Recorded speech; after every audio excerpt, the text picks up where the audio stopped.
sorprende mucho pues que todavía a estas alturas del partido nos cuestionemos si debemos o no participar en las celebraciones de esta época. Y hay quienes se van al extremo de decir, no, y tampoco comas pan del muerto porque también se te mete el diablo. Y bueno, quisiera compartir con usted un estudio acerca de la muerte para la honra y para la gloria de Dios. Es muy interesante porque en México la muerte es tradición, bueno, el culto a la muerte es tradición, pero de un tiempo para acá es religión. Y entonces quisiera exponer cómo la Biblia trata el tema para que usted tome sus decisiones en este tiempo. Yo no le voy a decir si haga, no haga, coma o no coma, es algo que usted va a tener que decidir a partir de la enseñanza. ¿Está de acuerdo conmigo? ¿Está aquí? ¿Trae sueño? Ahorita le va a dar sueño. Espero que no, espero que esté usted bien despierto y que le sea de bendición. Padre, qué bueno eres, Señor, que tu palabra nos guía, nos da dirección en cuanto a los temas, Señor, que tenemos que afrontar como cristianos, pero aún como cristianos en México. Te pedimos, Señor, que nos des discernimiento, pero también, Señor, que nos des ayuda para entender lo que tú quieres que sepamos en este tiempo. Espíritu Santo, danos inteligencia, pero sobre todo revelación de tu palabra, para que podamos saber qué es lo que tenemos que enseñar a nuestros hijos para los tiempos en que tú les has dado a conocer. Te damos la honra y la gloria en el nombre de Jesús. Amén. Le pido por favor, bueno, vamos a empezar.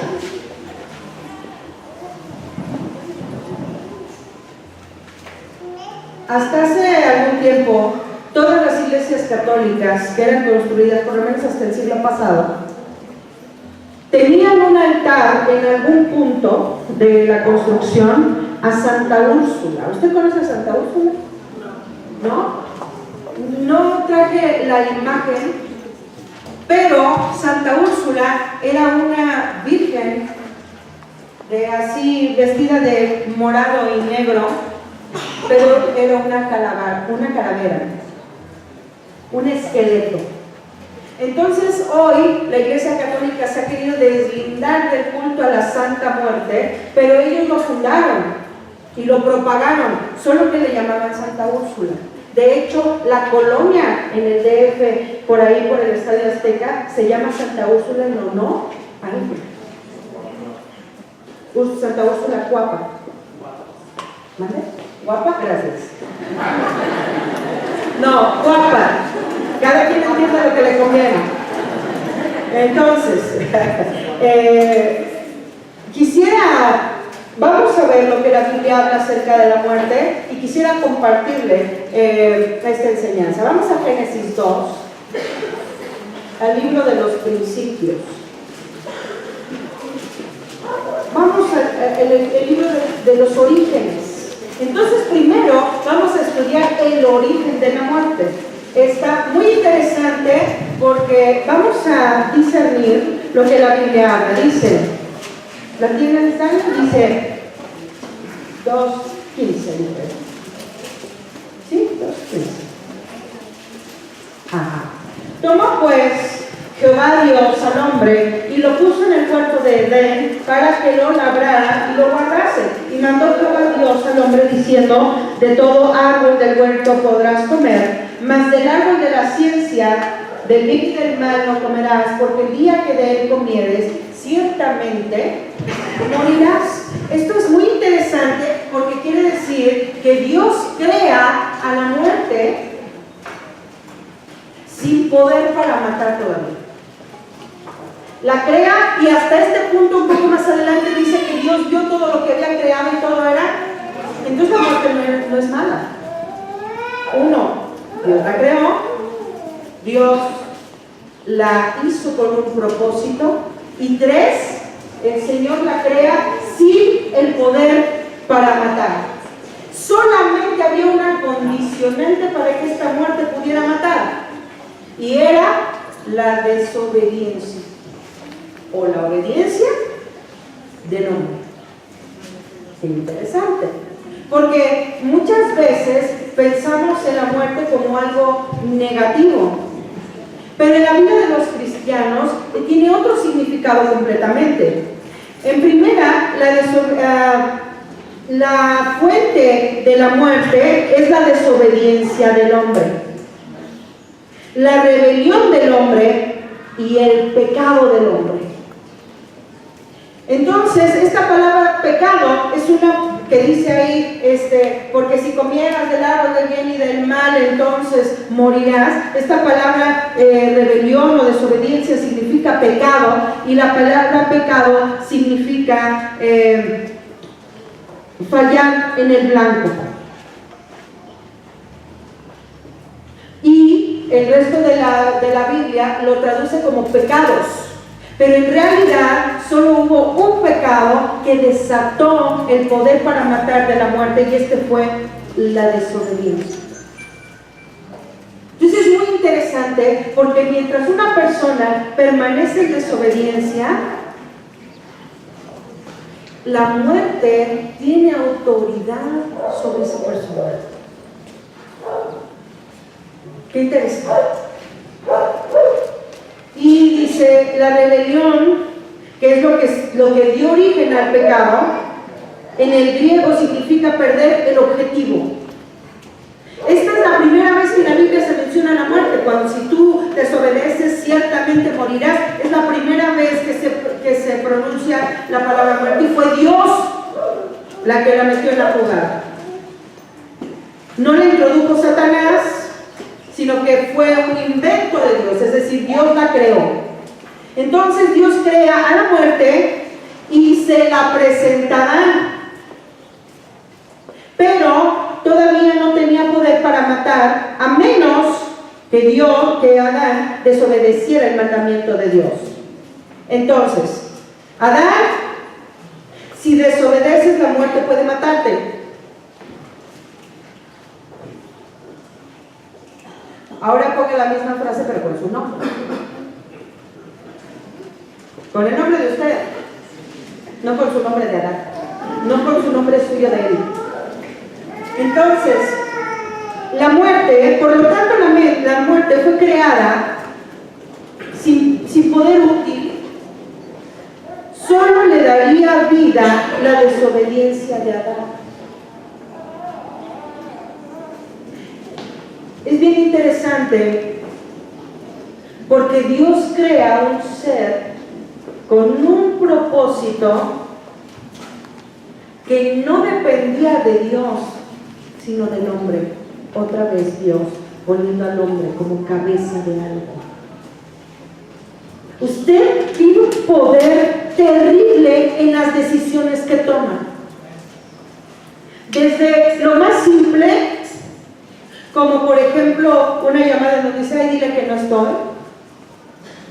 Desde una situación de lo que publica en internet, desde cosas tan simples hasta cosas tan serias como mentirle a su esposo o a su esposa, o robar, o matar, o etcétera, etcétera.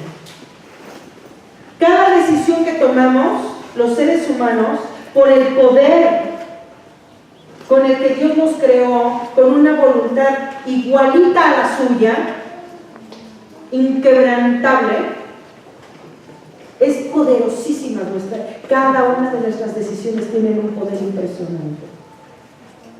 Entonces la muerte no es mala, es un siervo de Dios, y la creó buena porque no tenía poder para matar.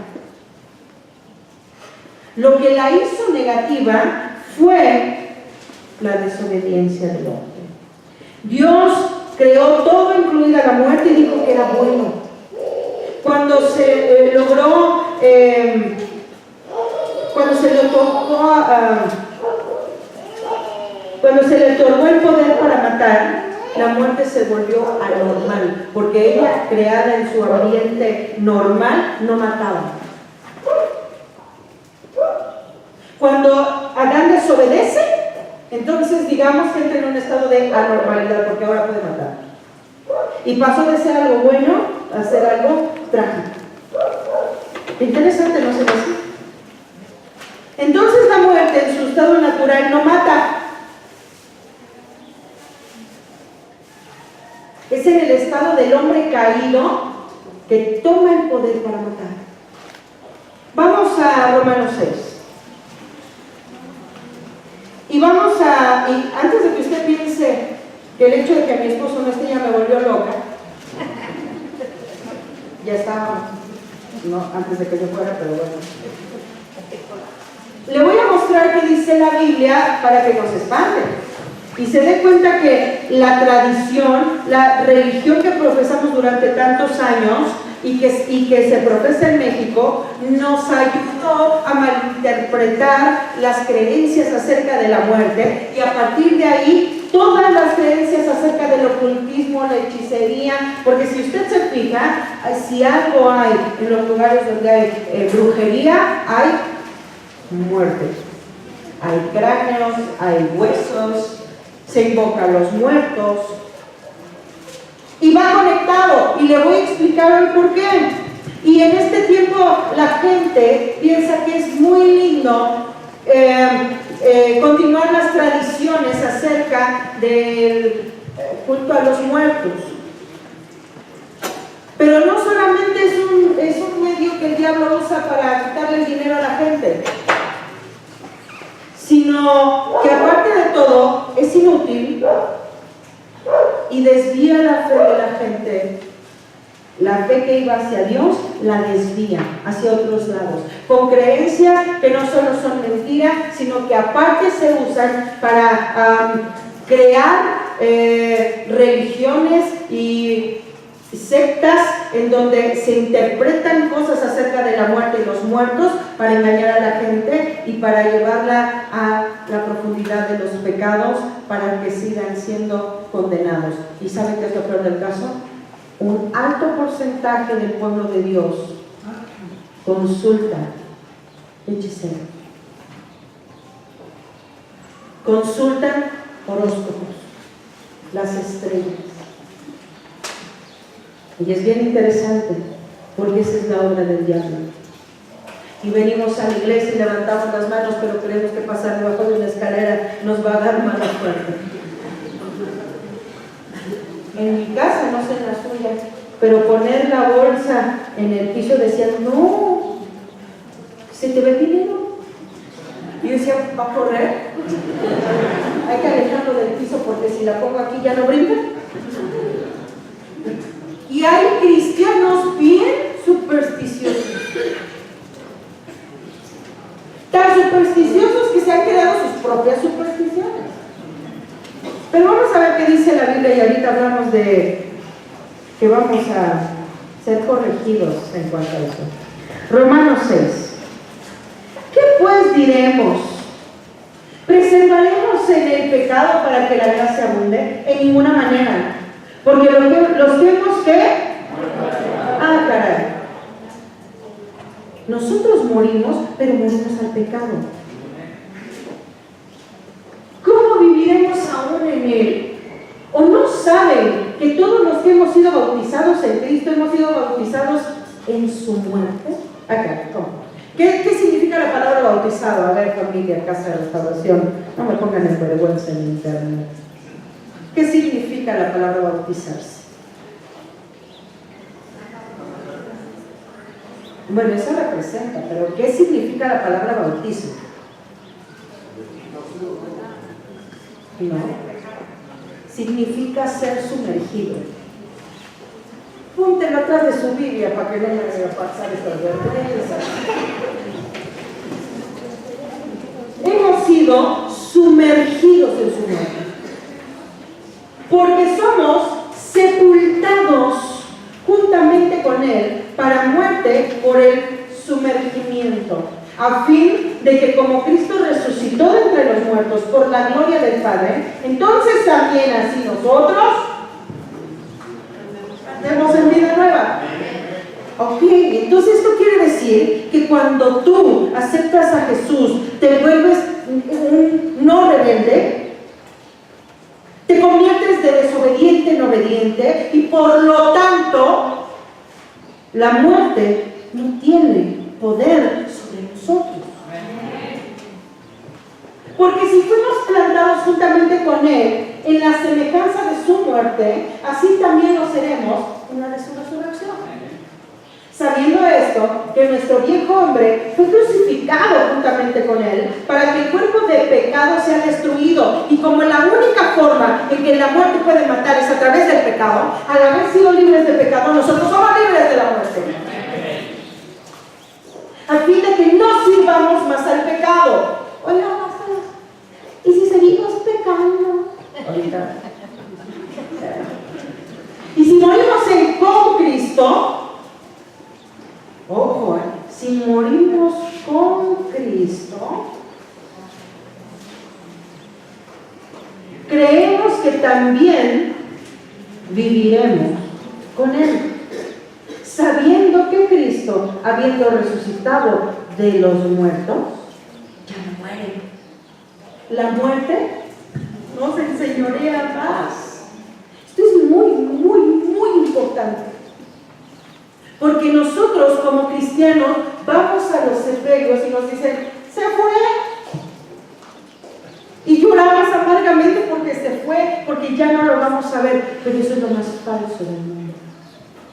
Dicen que la muerte es algo que se tiene que hablar con la familia cuando uno está en plenas facultades. Yo les quiero pedir un favor. Si a algunos de ustedes les toca asistir a mi velorio, celebren. Oye, yo no voy a estar nunca. Yo aquí cierro los ojos y estoy allá. Así que me hacen un favor. El día de mi funeral, hacen una fiesta.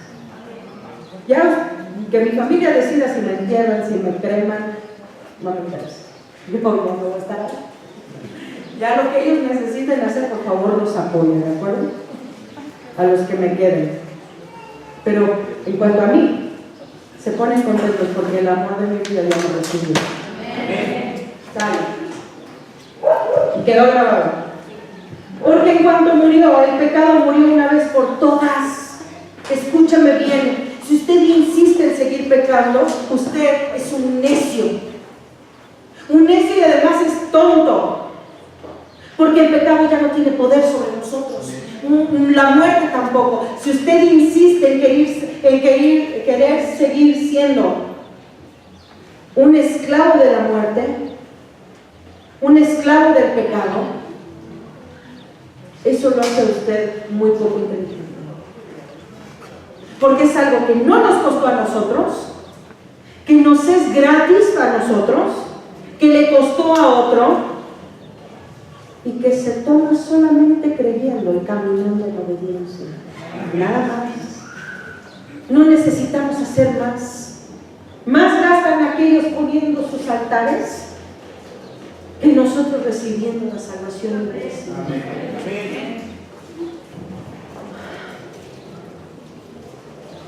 Porque cuando murió el pecado, murió una vez por todas. Fíjese en la palabra que está usando. No es a lo mejor, no es tal vez, es murió una vez por todas. Mas en cuanto vive, para Dios vive. Así también vosotros consideraos muertos al pecado, pero vivos para Jesucristo Jesús, Señor nuestro. No reine pues, y es un verbo en imperativo. No reine pues el pecado en su cuerpo mortal, de modo que lo obedezcan en sus concupiscencias. ¿A quién? Al pecado. Qué interesante, dice que el pecado se constituye rey de su vida en su cuerpo. Qué interesante. Porque eso quiere decir que México, al ser un país que le hace desfiles a la muerte, que le honra 2 días al año, es un pueblo pecador, desobediente. Y luego, a la hora de que tiembla, Dios mío, ¿a quién estás hablando, a tu rey? ¿Cuál día? Porque te la pasas celebrando la muerte, viviendo. Y dice ahí que los que celebran la muerte es porque viven en pecado. Tenía un maestro de historia que decía: yo pongo el altar nomás por si acaso, porque así en mi cabecera tengo a Pedro Infante y a la Virgencita de Guadalupe por si acaso. Entonces la gente, el término Dios es un término muy manoseado, pero realmente la gente no sabe de lo que está hablando. Por eso es tan importante que usted venga a nutrirse de la palabra, porque usted tiene que saber cuál es el parámetro de la Biblia acerca de fiestas como estas. Y está bien que nuestros hijos participen, al final usted me va a contestar. De modo que lo obedezcan en sus concupiscencias, y tampoco presenten sus miembros al pecado como instrumentos de iniquidad, sino preséntense ustedes mismos a Dios como vivos entre los muertos y sus miembros a Dios como instrumentos de justicia. O sea que cuando dicen, es que, y fíjese que hace así, así, y eso que es cristiano, no es cristiano, mangos. No hay cristianos pecadores. Si es pecador, no es cristiano y se acabó. No porque usted y yo no pequemos, sino porque nos pasamos peleando contra nuestra carne, porque nos pasamos arrepintiéndonos, porque nos pasamos queriendo obedecer a Dios. Pero estoy hablando de la gente que el estilo de vida es el pecado, que ya no se arrepiente, que su conciencia se volvió un callo. De eso estoy hablando. Y que aún así se daña el descaro de venir a la iglesia como buen católico, aunque sea persinarse. Pero tenemos que ser un pueblo que, entendiendo lo que Jesús hizo por nosotros, peleemos contra el pecado, porque es la forma en la que nosotros vamos a dar a conocer que Dios es real, que somos libres y que la muerte no tiene nada que ver con nosotros, porque nosotros veneramos un Dios que está vivo y que por su muerte nos dio vida a nosotros, y por su resurrección ya no somos esclavos de la muerte. Gloria a Dios.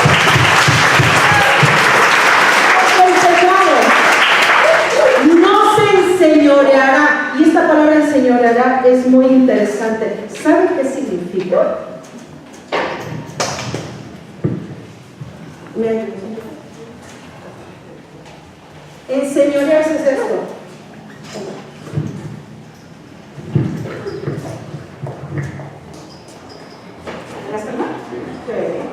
¿Te sientes maltratado? Aquí. Eso es lo que hace el pecado. Él me va a perdonar. Pero es que el pecado no te deja bien.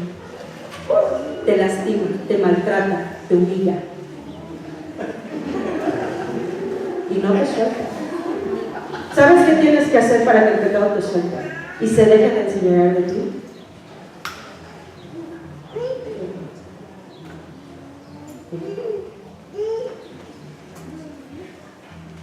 En ese momento el pecado ya no puede, porque al que le hicieron eso fue Jesús. Así y tantito peor. No te voy a hacer lo que hicieron Jesús, no te preocupes. Pero el pecado lastima, ahorca, incomoda, humilla. Por eso lo hice así, porque usted tiene que saber que usted no puede seguir jugando con el pecado. Que si usted es de los que vamos al desfile, es bien bonito, las muertes tamaño chocho, y dicen, pues es que como mexicanos, las tradiciones es cultura, ¿verdad? Que nos hacemos los cristianos maduros y no somos para visitar un museo, pero cuando es el desfile de la muerte, ya somos cultos. Somos hipócritas, ¿no? Porque el pecado no se enseñoreará de vosotros, pues no están bajo la ley, sino bajo la gracia. ¿Qué pues? ¿Pecaremos porque no estamos bajo la ley, sino bajo la gracia? En ninguna manera. Pecar al cristiano no es madurez, es rebeldía. es necedad, es falta de inteligencia. No saben que si se someten a alguien como esclavos para obedecerle, son esclavos de aquel a quien obedecen, sea del pecado para muerte, subrayen el subrayo, sea usted esclavo del pecado para muerte, o sea de la obediencia para justicia. Pero gracias a Dios, que aunque éramos esclavos del pecado, hemos obedecido de corazón. Y esa palabra obedecido de corazón me hace favor de grabarse. No le voy a decir que se tatúe porque trae esa controversia. Pero póngalo como una marca en su corazón.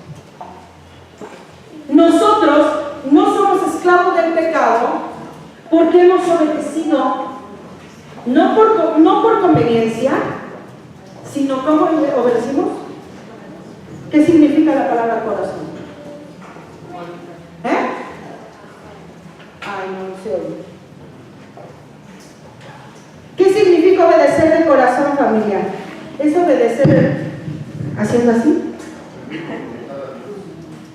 Ok. Quiere decir voluntariamente, como decía Juan, y con todo el entendimiento. Hemos obedecido con entendimiento. Esto quiere decir que llegan y te dicen una copita y tú dices, bueno, es que yo soy un cristiano muy maduro y yo sé que una copita no me avienta de cabeza al infierno. Y ahí dice que hemos obedecido de corazón. Entonces tú volteas y dices, a ver, yo sé lo que la Biblia dice, pero también la Biblia dice que si la conciencia de aquel es débil y no va a entender esto, y él sí se va a agarrar los pomos, se los va a poner y se va a embriagar, por amor a ese, mejor paso. Tendrás por ahí una agüita de horchata como la que vende ahorita más, que está poderosa. Y entonces desistes, porque estamos obedeciendo, no como borregos, no como gente que no tiene razonamiento, sino voluntariamente porque lo estamos aprendiendo. Usted no va a venir a obedecer lo que yo diga, no porque mi pastora dice que no. No, usted va a decir, no, es que ¿sabes qué? A mi papá no le agrada. Y yo no tengo problema con no hacerlo. Estoy obedeciendo con voluntad, con inteligencia. Han obedecido de corazón aquella forma de doctrina a la cual fueron entregados y libertados del pecado. Vinieron a ser, una vez libertados del pecado, vinieron a ser siervos, pero de la justicia. Hablo como humanos por vuestra humana debilidad. O sea, no tipo mensos, pues. O sea, es que habla así porque están bien mensos. Y sí, amén. Que así como para iniquidad presentaron sus miembros para servir a la inmundicia y a la iniquidad. O sea, así como en su tiempo tú también te vestiste de grito el 12 de diciembre, así como también pusiste tus altares y te echaste 6,000 pesos en tu remordimiento porque no fuiste buen hijo. Y todo ese tipo de cosas, dice, así como lo hiciste para servir a la inmundicia y a la iniquidad, así ahora,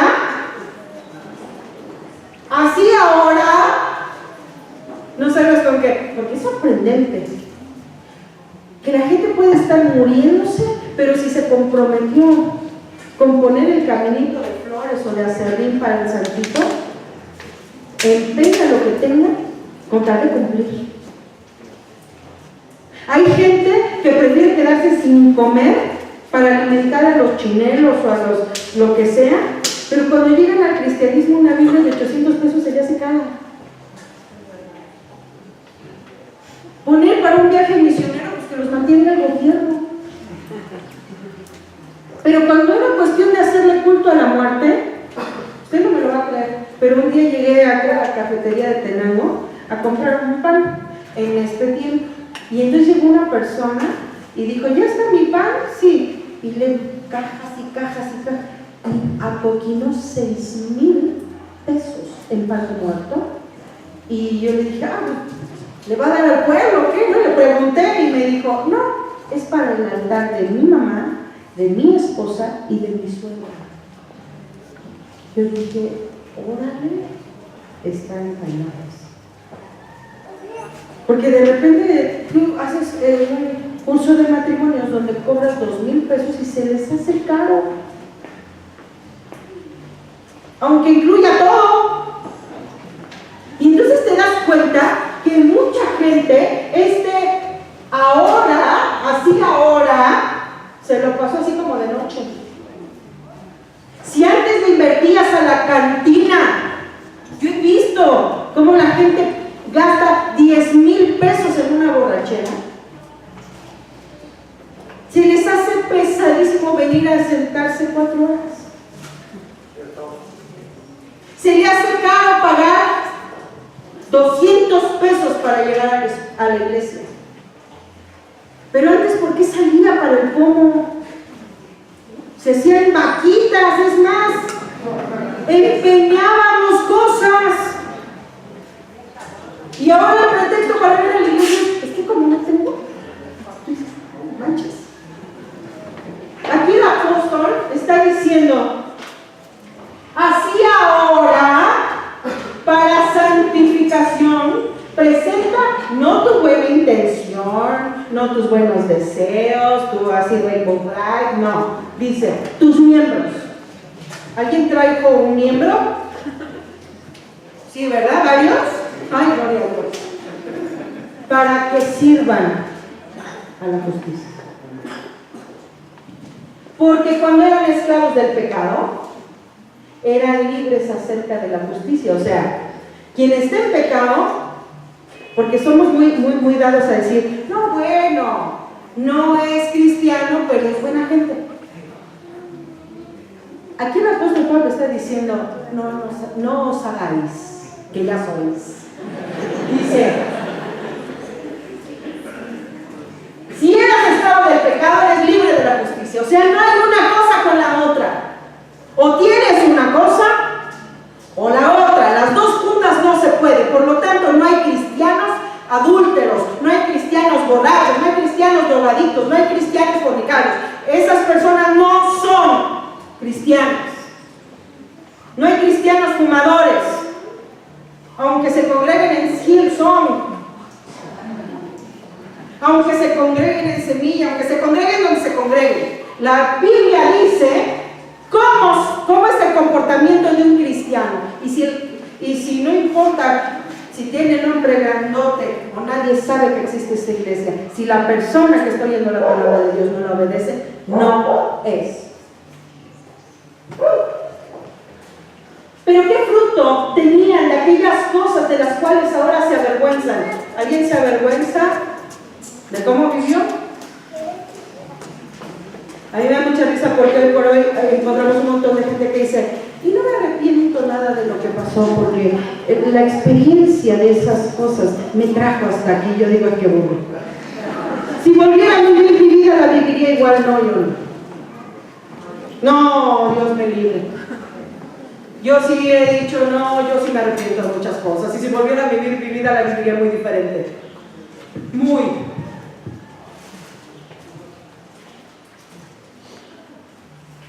Porque decir lo contrario son estúpidos.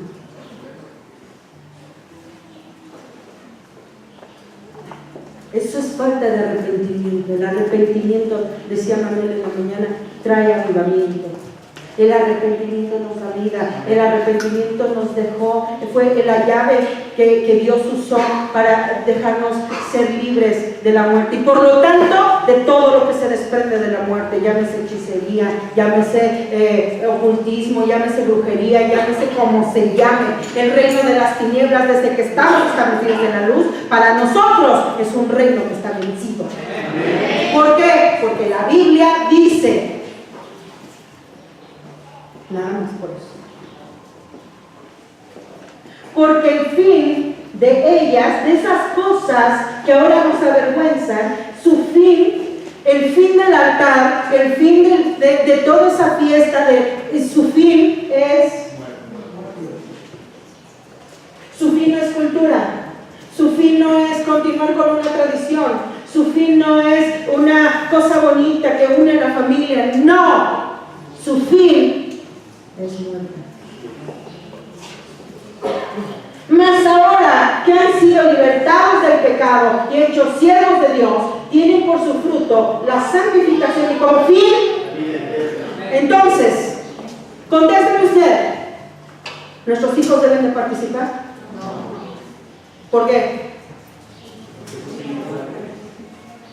¿Y nosotros qué fin queremos si somos inteligentes? Si aquí terminara la predicación, no te adelantas. Porque la paga del pecado es muerte, porque la paga del pecado es muerte, más el regalo de Dios es vida eterna en Cristo Jesús. Eso quiere decir que estás en el hospital dando el changazo y de repente dicen, ya, colgó los temas. En nuestro caso, cerramos los ojos aquí, abrimos los ojos allá. No estamos muertos. Por eso dice la Escritura, solo verlo. Para el caso de la otra parte, ya estaban muertos desde antes. O sea, esos no pueden decir, muero aquí, vivo allá, porque estaban muertos aquí, entonces ya siguen muertos allá. Allá lo entendí, pastora. No se preocupe, yo lo explico. La muerte es una experiencia que se vive en tres formas. Vamos primero a Judas 1:20. Está una hojita antes de Apocalipsis 1.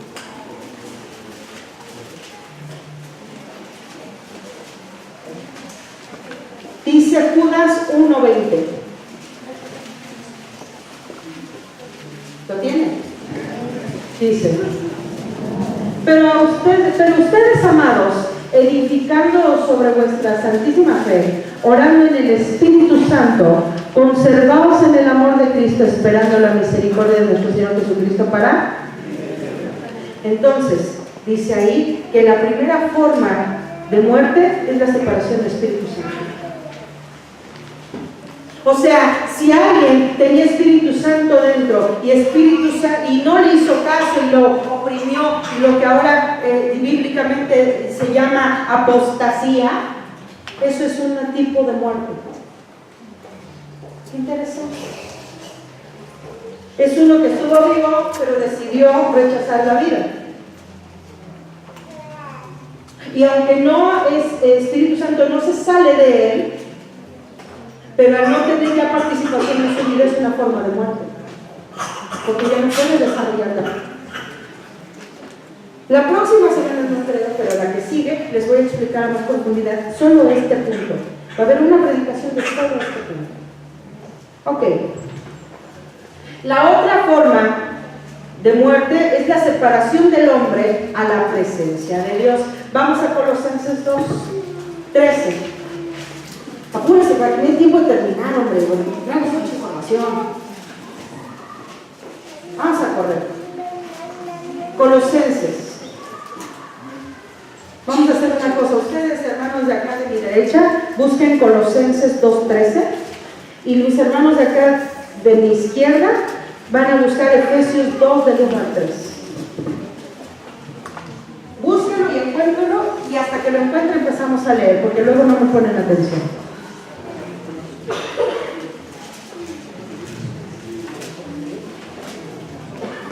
¿Lo tienen? Listo. ¿Listo? Escuchen acá. Traten de leer parejito para que ellos les entiendan. Vamos. Y a vosotros.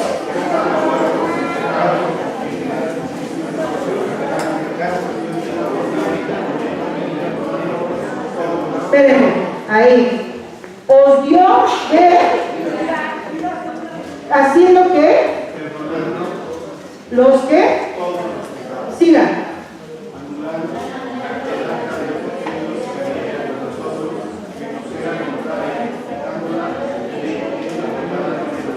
Y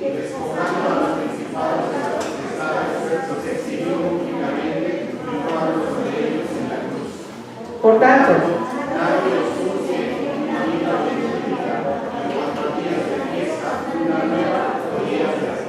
Por todo cual. Hasta ahí. Muy interesante. Está primero hablando de que somos establecidos en la vida y que nadie te juzgue por lo que has de comer. ¿O qué caramba? Bueno.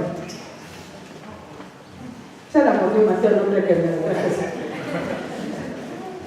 Este tiempo usted va a la panadería y usted encuentra lo que le llaman el pan de muerto, que es este. Y ya sabe, ¿no? Buscando la tradición, pues que significan los huesitos y el cráneo y la tumba. Y dicen, algunos religiosos dicen, no comas de eso porque es participar.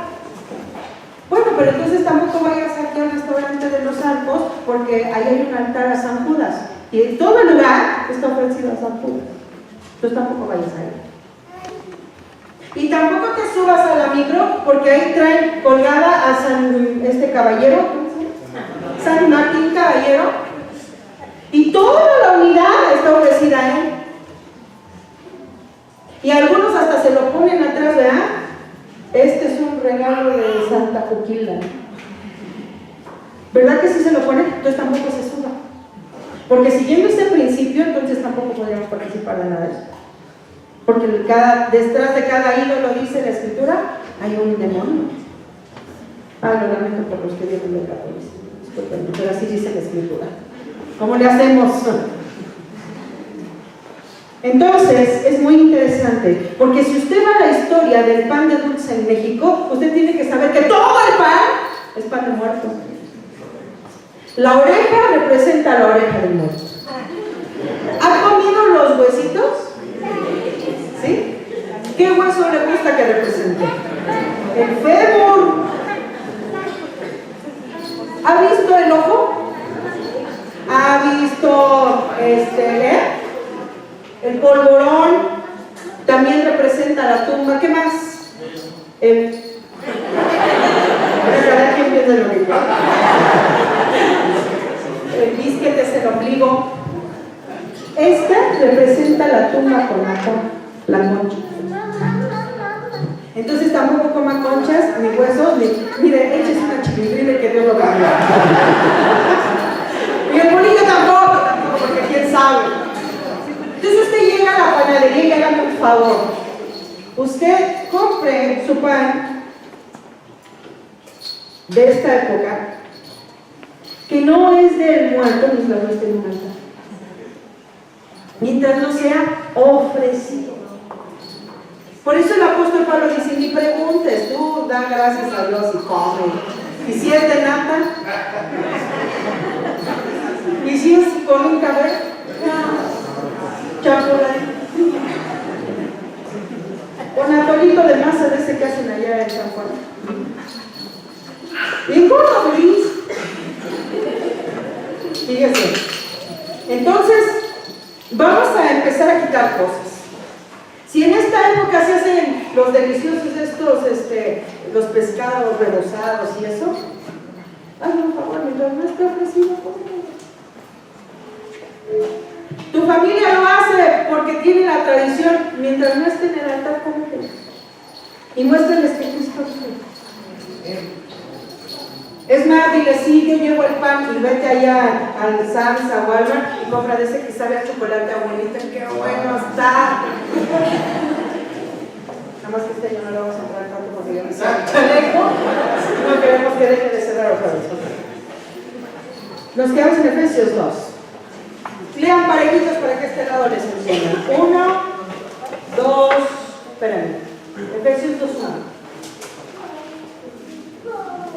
¿Lo tienen? Y él.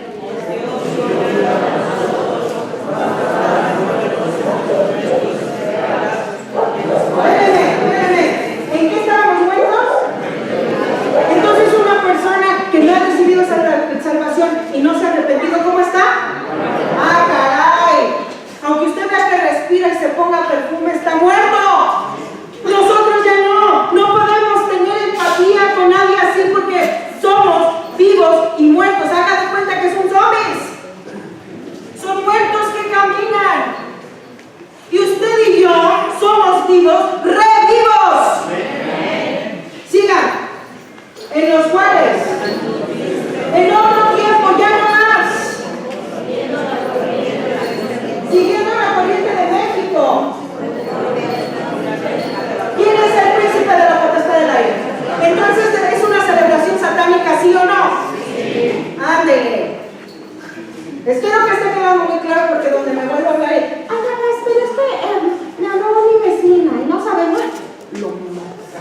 Bueno, no puedo, pero sí le pego, no, tampoco puedo.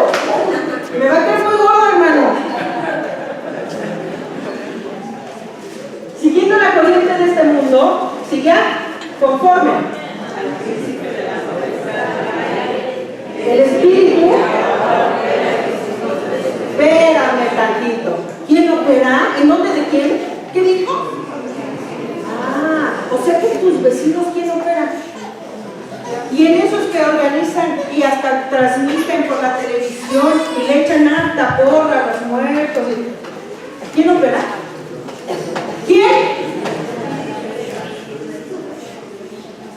Qué interesante, ¿no? Entonces son celebraciones, tradiciones bien bonitas mexicanas. Le voy a contar un secreto. Bueno, una intimidad, porque no es un secreto. Isaac y mi esposo ahorraron un poco de dinero de lo que juntaron para el viaje para comprar un obsequio para las esposas de los pastores que los van a recibir. Porque en Brasil los van a recibir en alguna casa. Y entonces son como 6 pastores, por lo tanto son como, y uno tiene una hija, entonces, bueno, queda como 7 regalos. Y entonces, caminando buscando un regalo que llevarles, porque no las conocemos físicamente, porque una fiesta no podía hacer. Y hace calor en Brasil, entonces un rebozo tampoco. Entonces estábamos buscando y llegamos a una tienda, que no voy a decir el nombre porque se amarcan y haga gol, no tenemos patrocinadores, sino porque es una grosería. Pero así se llama la tienda y vende productos mexicanos y tenían unas cosas bien bonitas, carteras, bolsas, chalala, con una muy buena calidad, pero ahora todo era de catrinas y cempasúchiles y no sé qué. Óigame, tenemos cempasúchil en su casa en este plano. Son flores muy bonitas, pero como nada más era en este tiempo, las hicieron para los altares. Si usted no la pone en un altar, la planta no es satánica. Dios la hizo. La pobrecita está cargando con un estigma que le pusieron los mexicanos nomás. Pero es como decir que la Nochebuena es porque Dios la puso para mí. Pues no sé si la puso para Navidad. Pero tampoco tiene espíritu la Nochebuena. No tiene el espíritu de la Navidad. O sea, no la pones y ya la Navidad no. Tampoco el cempasúchil. El caso es que yo le decía, qué bonitas, ya nos sacaron las que no son de la época, que tienen unas muñequitas de trapo y hasta una lotería en la bolsa. Entonces mi esposo llevó 6 bolsas de esas. Pero a lo que iba es que las personas, toda la tienda eran muertes. Eran cráneos, eran cempasúchiles, y me pareció muy interesante porque estudiando esta información, uno dice, imagínate que la gente va y dice, no, compramos mi bolsa de la Catrina, va a traerle mi bolsa de adorno. Y acá dice que es una celebración satánica. Pregunta, ¿quién compra la bolsa de la Catrina y se la cuelga, está participando o no? Pregunta, entonces nosotros participaremos. Sí, que donde me saben que se compran las playeras de cráneos y eso. Ya usted ya sabe, yo no lo voy a regañar, ni me voy a espantar. Pero luego no se va a leer. Entre los cuales también, siga. Ayer se perdió. Entre los cuales también.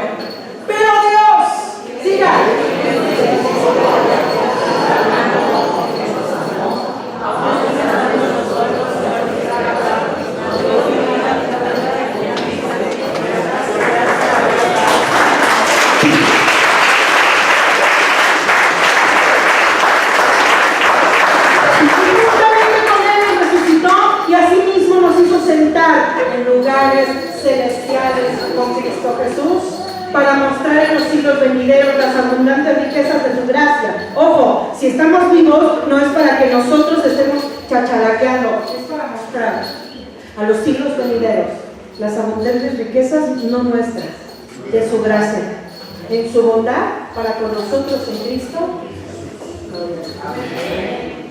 ¿Estamos o no estamos?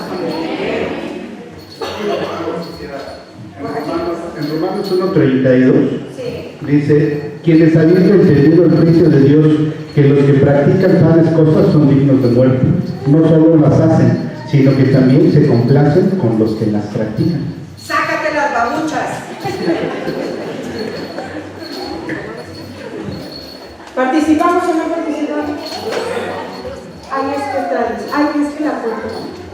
Ay, es que están bien bonitos. Bonitos, ándale. También está bien bonito lo que va a pasar. Vamos a seguir. Son 3 aspectos llamados muerte: la separación del Espíritu Santo, la separación de la presencia de Dios, como acabamos de leer, y la separación del espíritu del hombre de su cuerpo físico. La muerte es progresiva. De acuerdo con Dios, la muerte física no es la muerte real. Adán, después de morir, en el momento en que desobedeció, respiró 930 años. Es decir, él fue muriendo. Es decir, la muerte vino, ejecutó, pero siguió respirando. O sea, que si usted trabaja en un lugar donde usted es el único cristiano y usted se siente muy triste y la víctima por eso, usted está muy bien. Usted es el único cristiano. Y usted está esperando que su compañero sea honesto y lo trate bien cuando es un muerto, direccionado por un espíritu demoníaco. Y usted está esperando grandes cosas de ellos. Si tú eres el único cristiano en tu salón, quiero decirte una cosa: ellos están esperando que tú les soples la vida. Y es muy ingrato de tu parte que seas tan egoísta de ver los muertos, saber de los muertos, y no quieras compartirles la vida. Si usted es jefe de un montón de gente que no es cristiana, o que van a una iglesia pero no obedece a Dios, usted es el jefe de un montón de muertos. No espere honradez, no espere obediencia, están direccionados por Satanás. Como éramos nosotros. Así que usted está obligado a compartirles la vida, porque usted también era un muerto antes. Y es su gracia y una persona direccionada por el Espíritu de Dios que se acercó a nosotros, que éramos zombies, que apestábamos en nuestros pecados, y nos dijo: oye, hay uno de vida, y vida en abundancia. No sea un cristiano nominal, sea un cristiano verdadero. Seamos. La muerte entonces, aquí dice: si no tienes dentro Espíritu Santo, estás muerto para Dios. Punto final. ¿Estamos? Entonces de repente usted viene y ahí viene el del gas que tiene 20 años trayendo el gas. Usted dice: es bien buena gente, don Panchito. No, bien buena gente. Si no es cristiano, cuídate. Porque el espíritu de Satanás los dirige. Por eso es que, no sé usted cómo habla, en casa oramos por los maestros de mis hijos, por sus directivos, por sus compañeros, porque mis hijos están empezando sus primeros pasos en el cristianismo, todavía no de convicción, en medio de un montón de cosas. Usted tiene que orar por esa gente. Usted tiene que darles buen testimonio, no por lo que vayan a decir, sino porque están muertos. Y donde usted se comporta como otro muerto, entonces no hay vida ahí. Y usted también está muerto. Porque los vivos se notan. Se mueven diferente, respiran diferente, son libres, entonces no se espantan de una copa, no se espantan de un cigarro, no lo ocupan, están vivos.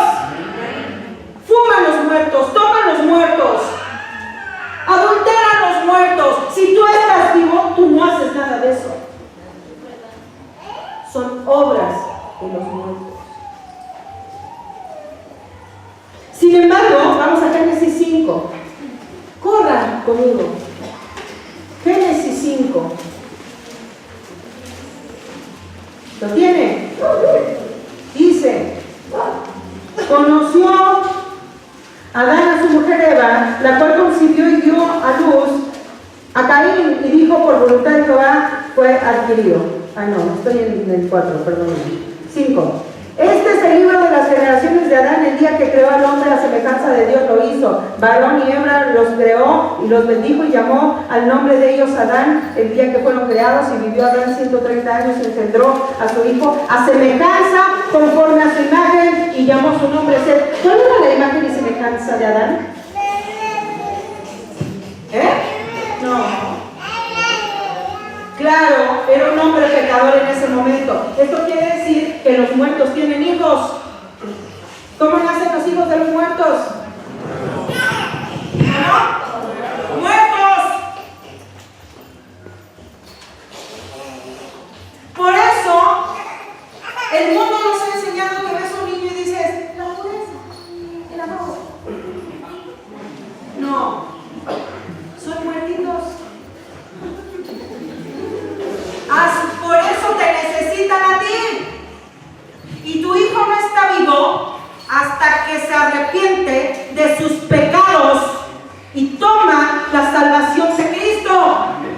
Por eso los niños tienen que ser supervisados, porque por naturaleza propia no son buenos. Si fueran buenos no necesitarían papás. Pero donde los niños nacen en familia de muertos, ¿quién les va a poder enseñar la vida?